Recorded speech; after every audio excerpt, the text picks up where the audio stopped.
And we're back, Coalition Purple on the air. Wow. I'm just so excited. We only have like a couple days and election season is over for 2024. Yeah, no, it'll be good one way or the other.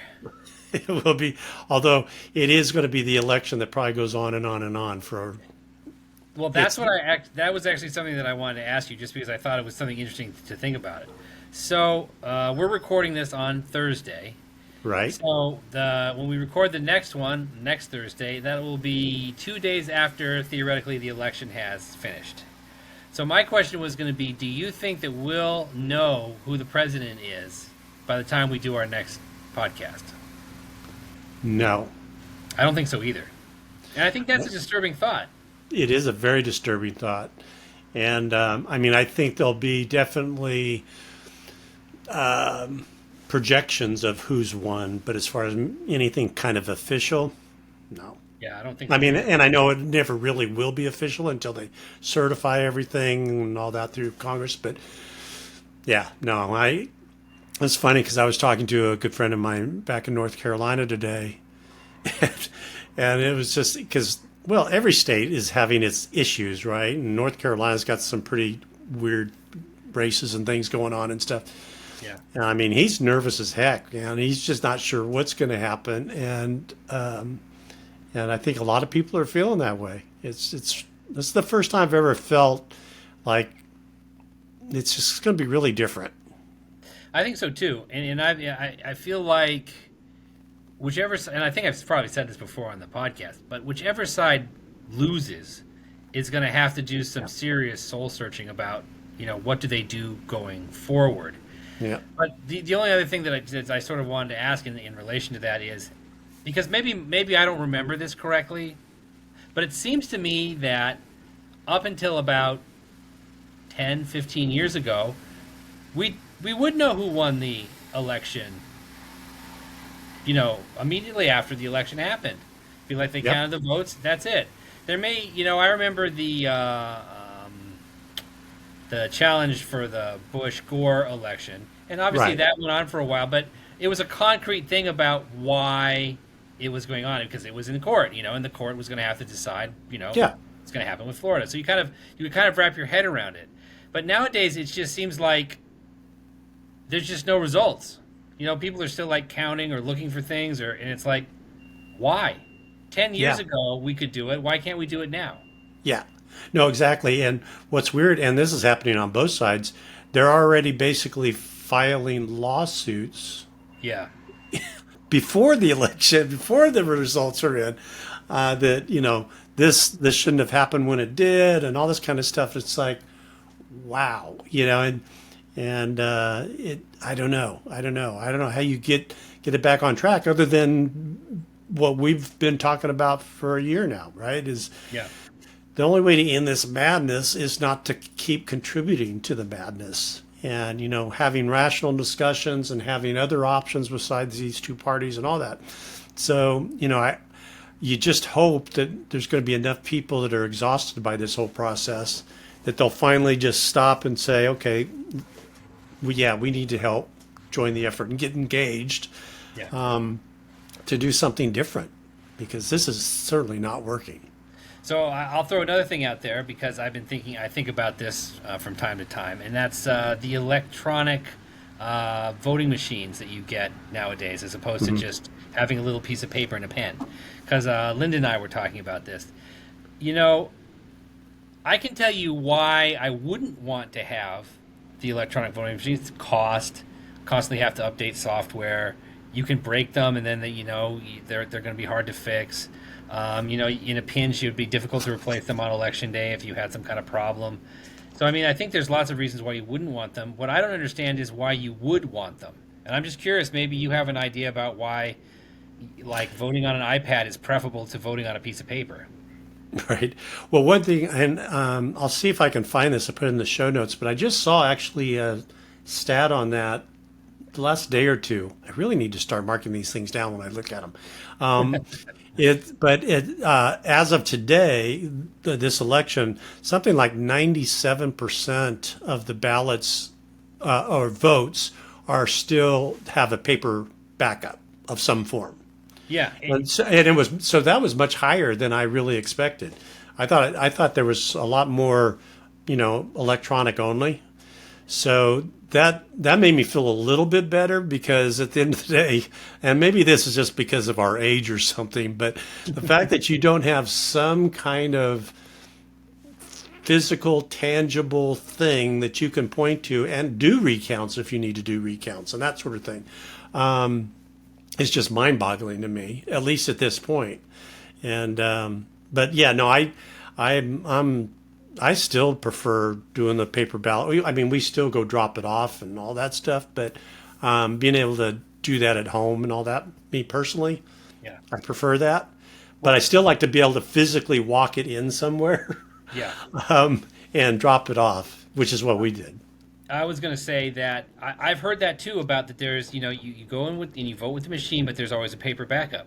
But that goes back to my original question. If you're going to end up with a paper ballot anyway, Right. why do you need the intermediary of the electronic device? Why not just put your vote on the paper and then go hand in your paper, as opposed to vote in the electronic device, which is expensive because all electronic things are expensive. Right. And we might as well throw in the fact that every electronic device has a battery, and batteries are all have lithium in them, and so we have to mine lithium to have voting machines. If you have millions and millions of voting machines, you have millions and millions of lithium batteries. So we'll throw that in there. And so if you've got all this stuff, what's the advantage? Because you end up with a paper thing anyway. Just do the paper thing.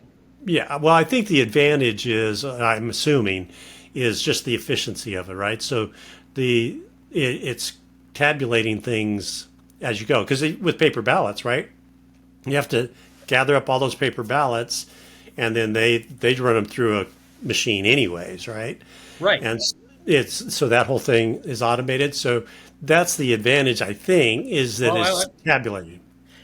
If you take the paper ballot and you put it, and this is what I remember from when I was much younger voting, you take the paper ballot and you put it into the thing that Run looks it like through, a copy right? machine. That's tabulating it.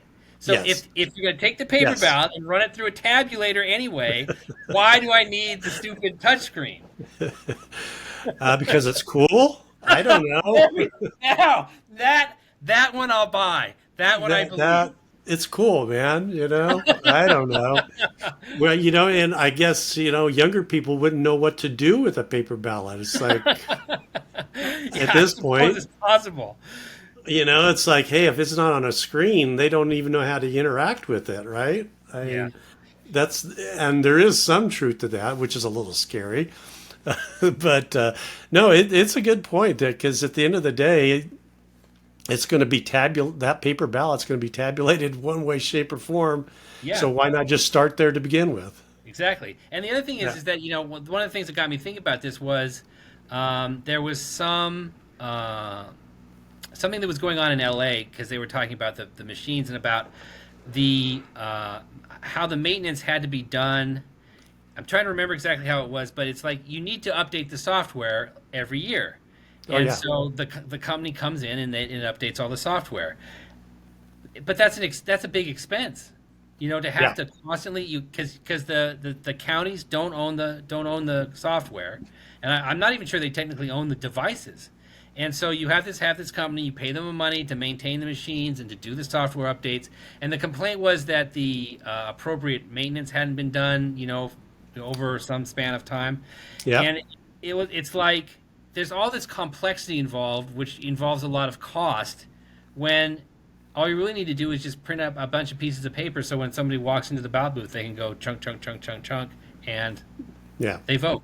So it's like you have this big expense, and then you create suspicion about what these machines are actually doing because nobody knows what the software is anyway because it's proprietary. So you have a bunch of sort of like issues around the machines.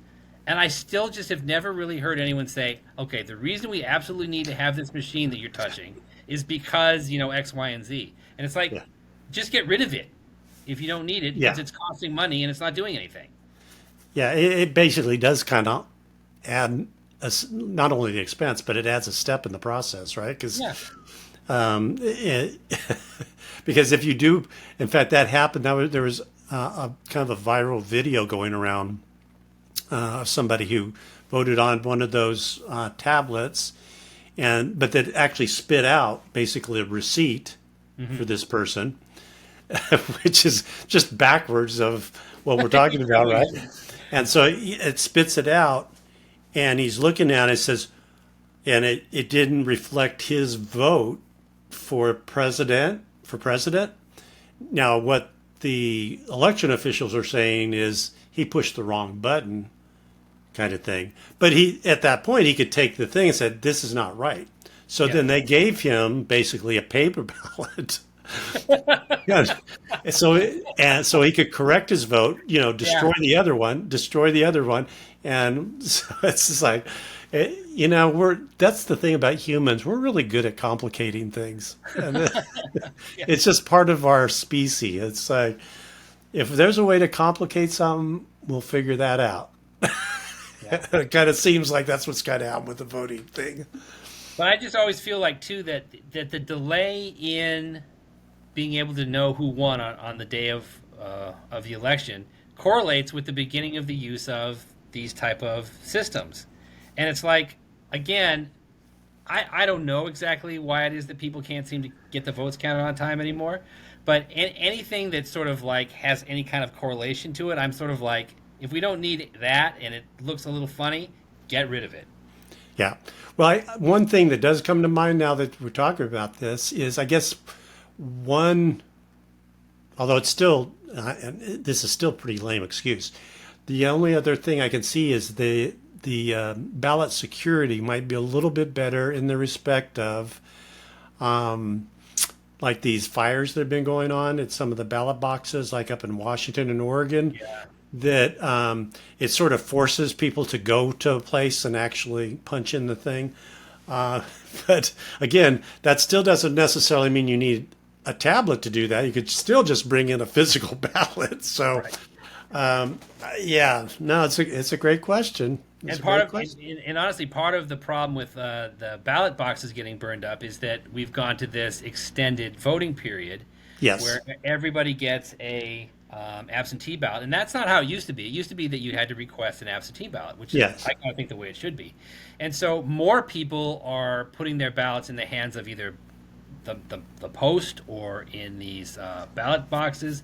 So you've got a situation where there are more ballots just sort of floating around because everybody, Yeah. well, at least a very, very much larger percentage of people are voting absentee, and fewer people are actually going to the polls to vote, which I kind of think is the way you should do it. Right. Yeah. I mean, that for me, generally speaking, I'm kind of still pro extending the time people could vote, because when it used to be, on that, whatever it is, the first Tuesday of November came along and that was the only time you could vote. I mean, for a lot of people, that was really difficult, and stuff. So, I mean, having a more, because we want to encourage people to vote. But there's pros and cons to everything. And so trying to figure out ways to balance that convenience factor, which I do think is important, with just some of the crazy processes that go on as a result of it, probably needs to be really looked at. And boy, it's coming, if for no other reason, even though everything is just absolute, and I'm personally not worried about the ballot integrity and all that. I mean, I'm no doubt some squirrely things happen here and there, but nothing significant. But I can see why people are concerned about it. But why we can't figure out a more streamlined way of doing this for no other reason than we stop the insanity that we're going through right now, where people are throwing up every kind of conspiracy theory they can think of and filing lawsuits before the election even concludes and all this stuff. All we're doing is kind of painting ourselves into a corner, rather than trying to figure out a sensible way out of this. I will to say balance that all that. there is sort of a connection, I think, between some of the conspiratorial thinking and the filing of the lawsuits early. And if you go back to the 2020 election, they filed gazillions of lawsuits. Yeah. But a lot of the lawsuits were thrown out based on standing. Yes. And because of that, first of all, that meant there was nobody ever really resolved what actually happened. There was no real, true investigation, no adversarial process of people. We think this happened. Here's the evidence for this or that. We didn't get to see that because so many things got thrown out. Yeah. So I think a lot of the reason that these lawsuits are being filed early now is because people are attempting to establish Yes. standing prior to the election. So when the election happens, they can't just toss the lawsuit on standing. They say, look, we're already in the process. We already have standing. Yeah. We're already challenging these things. And so a lot of this stuff is basically appeals and appeals and appeals. Because Linda and I were talking about this too, and I went and I looked up, whatever happened to all these lawsuits. Some of them got appealed, some of them got dismissed and appealed, and what was ever the final resolution of it all? And most of them were voluntarily withdrawn after they sort of sat around for about a year, and so that was sort of the problem. Once they just got tossed because of standing or whatever other issues there were, the appeals took so long that there was no way to really have them be effective anymore. I mean, what are you going to do? Say, we have to kick the Biden and Harris team out of office after they've been in office for like 2.5 years or something. I mean, Yeah. It's Yeah, it didn't make any sense. So it ended up that a lot of these lawsuits were just voluntarily withdrawn, and so again, no real resolution, no real looking at the facts. And I always feel like when you don't look at the facts and you don't have a resolution to things that people can understand, that's what breeds conspiracy theories, because they're just like, okay, well, I have all the questions and I have no answers. So it's going to be really interesting this time around, because it's going to be like a blizzard of lawsuits like no one has ever seen. Well, it's already started, and it started on both sides. It's not, last time it was the Republicans. I mean, this time both sides are for all the reasons you just said. They're trying to establish standing particularly in particular locations beforehand, because they don't want to be caught short after the election, which in some regards, I guess, makes sense. But at the same time, it's like, how do we set it up such that we can build trust back into the election process? Because the fact that we could count and really have a kind of the result at the end of the day, 20, 30 years ago, with not too much trouble, right? Yeah. I mean, the Gore thing was, probably one of the exceptions, and that was a legitimate, concern just because of what seemingly seemed like a malfunction, but they resolved that relatively quickly. Yeah. And but outside of that, I mean, it just never was that big of a deal, and now it's just like crazy. But I think it also goes back to the whole universal absentee ballot thing. So many of the problems that people complain about come back to, the absentee ballots. Yeah. And so it's like, first of all, there's this idea that's been floating around for years that election day should be a holiday. Everyone should get it off. It should be a national holiday, and then everyone can just go out and vote. And I've always felt like that's the way, that's the way to do things. Other countries do that. Right. I think you should be able to request absentee ballots if you want one. If you have a reason that you don't think you're going to be able there, go ahead and request an absentee ballot. But the distribution of millions of ballots across the country to just being sent to people in addresses, and it just breeds so many problems. Like, one of the things that a lot of these lawsuits are about are keeping people on the voter rolls or kicking them off the voter rolls. And I think it's Virginia that had a bunch of people who were not U.S. citizens say, hey, we're not U.S. citizens, we shouldn't be on the rolls. And then the governor wanted to take them off because they had volunteered up that they weren't citizens. And then he got sued saying, oh, you can't take these people off the ballot. It's like, but I want to take them off the ballot, and they want to be taken off the ballot. Why can't I take them off the ballot? And then it has to go through the court system. Yeah. But that's all. It all has to do with absentee ballots and who's getting them, where they're being sent, how they're being sent, how they're being collected, all this stuff. But when it used to be that you just go in, you vote, and the overwhelming vast majority of people were voting on election day, then you just had those votes in the polling places, and you could count them, and you knew what the results were. Now it's like there was another lawsuit about how long after the election can you keep counting absentee ballots based on when the postmark was. So if they were postmarked on the day of the election, but the post office was slow and didn't deliver it for a week. Does that still count? And it's like, geez, that's so there's another absentee ballot issue going on. Yeah. Well, and that there's one like that going on again. I think it's up in Oregon. Is it Oregon? Where this one precinct, basically, they got all their pre-voter stuff about, their little booklets and all that, but a whole bunch of people never received the ballot. And so they're scrambling now, trying to figure out what's happening. There's some snafu at the post office that, for the reason, but the election officials, confirmed, yeah, no, I don't think these people got their ballot. So it does definitely cause some more issues. Again, I guess maybe I'm more optimistic about it in the respect of there's got to be a way to make this a little more sane, because I always go back to equating it to like credit cards and things like that. We have no problem tracking down. I'm sure it's happened to you before too, but I've had a couple instances where somehow somebody got my credit card number and the bank knew about it before I even knew about it, because they have so much monitoring going on. And they would be calling, say, did you do this charge? It seems like a little odd. And, then they kill the card and all that kind of stuff. It's like, so technically, it seems like there's got to be some other ways that we can manage this to maintain the convenience of it all. Yeah. And also increase the confidence people have. Because right now, whether there's major problems or not, it doesn't matter. Perception's reality. If there's a perception there's a problem, we have a problem. Yeah. Yeah. Well, the other thing is, it's funny. This conversation is one of the ones that I've had like a million times, and everybody has different opinions on it. But like me, for instance, I don't necessarily think that convenience is something that factors in a lot with voting for me.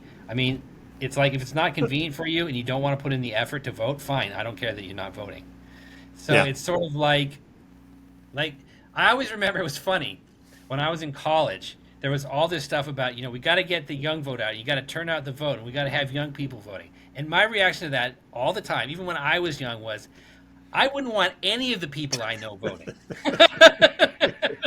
I'm not even sure I should be voting. Yeah. And so it was like there was always this big thing. We got to turn out this vote. We got to turn out and I was always like, I couldn't care less if the young vote turns out or not. Yeah. If you really care, you really want to turn out. Yeah, no, I hear you, and I don't necessarily disagree with that. When I say convenience, I'm not necessarily referring to those like you and me, but I do think there's some people that have trouble just getting out because they're inbound. They got disabilities and things like that. Whether it's some 20-year-old who can't get off the couch because they're too lazy. I don't care. I always want to do anything we can to encourage more people to partake in the process. Yeah. But at the same time, if they're so apathetic that they can't, figure out how to even do a mail-in ballot. A bunch of the mail-in ballots that do get sent out never get returned. Right. They don't even, so it's like, yeah, again, going back to the human species, we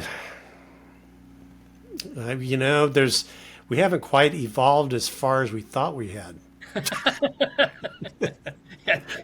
I think more and more we're coming to that realization. I think we're starting to go back the other way now, and we'll be back living in caves before you know it. God. It's just crazy. The way this election is going to be, we might be in caves sooner than we thought. Yeah. Well, and the other thing that's driving me crazy right now is. Not only the ballot style, I'm glad you brought that up because that was a great discussion, but just the pettiness of all the stuff that's going on, which terrible. And again, that's where I think another third party, and again, this, all through the ranks from federal on down to local, the pettiness has just gotten to such an absurd level that it's like some of the local elections going on for like some state assemblies and stuff like that. All the stuff that I see is so they're basically wanting you to vote against somebody, not for somebody. Right. Yep. And there's a couple races that are going on where it's like, well, half of what they say is true about either one of the candidates. I don't want either one of them in there. I mean, they're either a criminal or they hang around with terrorists or all these. And most of it, I think, is probably not true. But either way, it's like, it's so awful that it's like, why would we want to vote for either one of you if half of it was true, or even if you condoned others to advertise in your name to say that about the other candidate? I mean, that just speaks to your character as far as I'm concerned. Yeah. So that was number one. Number two was I do my walk every day, and there's not as many yard signs this year, at least in my neighborhood, as there usually are. But I was just laughing the other day. There's a house that had a Harris yard sign, and then on the other side, there's not really other houses. It's just kind of a common area where the sidewalk goes. And somebody went and put a Trump sign so it's facing the Harris sign, and it was like, it was kind of taunting them. That, and I kind of chuckled at that. I was like, oh, hey, more power to you. Well, then I come back around a couple of days later, and somebody came back that I think it was back to the Trump person, and wrote a note and hung it on that yard sign saying, "We're watching you." Oh, jeez. And it's like, oh, come on, Yeah, really? I mean, the Trump thing, the Trump sign, that was fine. That was I kind of found it sort of funny. But because it was just a sign. But then you're putting this on there, it's like, then of course, a couple of days later, that's missing because somebody tore it off, right? Yeah. But then I'm talking to a candidate the other day who's running for a local office that I won't mention, and he kind of leans probably more conservative. And he was telling me that he's had two instances where he had a bunch of signs up in a certain area, and somebody came by and pulled them all up and took off. It was like, really? So it's both sides are doing it. Again, it's not, they're, and it's just gotten to be that petty that it's just like, oh, give it a break, people. Well, the thing is, I think part of the problem is that the easiest way to win an argument or win a campaign is to simply attack your opponent. You attack their credibility, you attack their intelligence, you call them all kinds of names or whatever, because it's easy. I mean, you can do that to anyone. So and so is a racist, so and so is a fascist, so and so is this, or so and so is that. You're a communist, you're a blah blah Right. blah. And it's like, it doesn't require any thought or effort. You just sort of like throw out the Yep. pablum and insult people. And so, because there's only two candidates, one says the one's a fascist and the other says the other's a communist, and that's what you get. Yep. And this is always where I've just have had I think the greatest feeling this is why we need more parties. As soon as you have more people involved, it's not quite so easy to constantly demonize the other person. It's like, this guy's a fascist, and then this guy's also a fascist, even though they don't actually agree with each other and they don't support each other and they're not in the same Right. party, but they're still both fascists. After a while, especially if one of the 3 or 4 candidates in the race is actually trying to do something positive and maybe has some good ideas, after a while you could just tune out the people who are incapable of stating an opinion or having any idea about the future, and all they want to do is call people names. Yeah. But when you have only 2 people running and both of the 2 people are just doing nothing but calling each other names, Yeah. you're just stuck. I mean, it's awful. No, I know. Well, and again, that's why I hope after this election's over, we can get, that's why I'm, again, really excited about what we're trying to do, and lots of others are trying to do it, is just start the conversation up. Come on, guys, let's get out of this spiral we're in. And, right now is not a good time. We just got to get this election over. But after, hopefully the dust settles down, people start thinking a little more rationally, hopefully, and really start kind of moving towards constructive dialogue and ways to get out of some of these things. A lot of these things, I think, are a lot of the issues are things that can be solved. That it's not like they're insurmountable, but you got to have reasonable people discussing it and trying to work through some legitimate issues in many cases that just they're solvable, but you got to work through them. Yeah. Well, as I say, after this election is done, I think you're going to see, 4 years from now, the two parties, and hopefully more parties, but the two parties I think are going to be very different because Yeah. the Republicans don't have another Trump. Love Trump, hate Trump, whatever you think about him, he is a unique animal to the Yeah. Republicans. And then the Democrats, I mean, I can't imagine they're just going to issue primaries forever. Are they just going to win or lose? Are they just going to do this thing where they decide to appoint somebody every year? I don't think that could happen. And I think if with the, I don't know, the black cloud hanging over the way that they've run their primaries in the past, I think that the Democrat Party is going to have to do something where they actually have, their base turn out and vote in a primary and actually pick something that they actually like. And if that happens, that could change the way the Democrat Party looks entirely. Right. Right. Yeah. Well, it's really interesting. Again, this has been hopefully a galvanizing moment for both parties where they can't depend on those groups of people that they once could on either side. I mean, you got your no Trumpers that side of things. And then on the Democrat side, there's a lot of, they're talking a lot about how like black males are going for Trump now because they're just so dissatisfied with Democrats.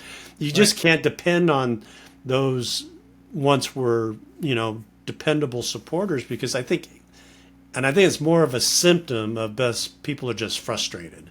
It's not necessarily, you can't read too much into it about the particular parties other than the fact that they are these two behemoths that are just not serving the population that they're supposed to be serving.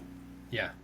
Yeah, well, as I say, it could be there was the last big change in the parties was when Nixon was running, I would say. And this is sort of going off into the weeds, but we've already been for 30 minutes, so I can go in the weeds. But what they talk about the Southern strategy that Nixon had. Right. And what Nixon did was he felt that the Kennedys had more or less alienated a lot of the, frankly, racist Southern Democrats who became, some of whom became Dixiecrats, and Strom Thurmond was the face of that group. Yep. But Nixon felt like, here's a genius idea. I'll absorb all these, horrible racists into the Republican Party and run the Southern strategy. And that completely changed the way that people voted, especially the black vote, frankly. Oh, yeah. Because prior to that, Republicans being the party of Lincoln, the majority of blacks more or less voted Republican. And, it kind of shifted around. But when Nixon embraced that Southern strategy idea, that completely changed the way that people thought about the parties, and everyone, that was concerned about, equality or civil rights or anything else immediately switched over to the Democrats. And now the interesting thing is that the remnants of what I would call the Dixiecrat Party, the Liz Cheneys, the George Bushes, all these, I guess you'd call them neocons or whatever, now they're glomming onto the Democrat Party. So are we going to have another sea change where the Democrats decide to absorb the Cheneys and the Bushes and the Romneys and all these people into their side of things? Because if that happens, it won't just be black men that are switching back over to Republicans. It's going to be everybody. No, I know. Everything's upside down and sideways right now. It's like, it's just hilarious about how on both sides they're having to twist themselves in so many different positions to try and respond to things where, now it's the Democrats are like, we're going to lock down this border and, stuff that they would never dream of saying in the past, right? Yeah. And vice versa, about the Republicans, trying to, free people up from all kinds of nefarious things that are going on that they used to be in support of. So anyways, it's just there's going to hopefully be reckoning here after Tuesday. So I was thinking maybe next Thursday, I don't know, maybe we need to just not even do the podcast and just go out and eat and drink and I don't, Take I care don't while know. it lasts. I don't know if how I'm going to be feeling at that point. But anyways, we'll tentatively schedule it and see how it goes because who knows? No, as I say, if you want to take a little bit of a party break, you know what? I'm with it. I'm down. We'll go do that. Well, I don't know. I probably shouldn't be, working on. I need to be working on my drinking habits. So, but we'll see how it goes. I'll plan on showing up, and it's going to be history next week. Yeah. Well, anyway, let's see. Fingers crossed. All we Yep. can hope is for the best. So we'll see what happens. Yep. All righty. Talk to you in a bit.